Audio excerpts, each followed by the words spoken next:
How's it going, guys? Rico the Wedding Singer here. Today I'm going to teach you guys how to crack your lower back in a particular position that would improve your digestive system, expand your lungs for better breathing throughout the day, and uplift your spirit. So let's get to it. Let me show you how it's done. First, you lay on your stomach like this. Anchor your ankles, hips, and thighs to the floor. Okay, you slowly raise up and get feel in your core.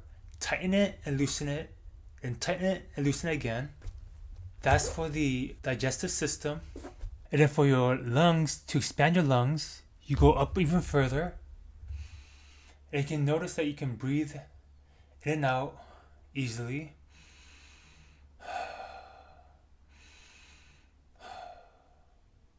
Again, remember to anchor your thighs, ankles, and hips to the floor.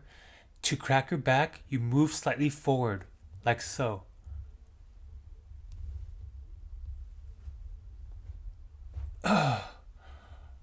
Alright. Please consult your doctor, physician, or chiropractor. I'm just a wedding singer. Peace out.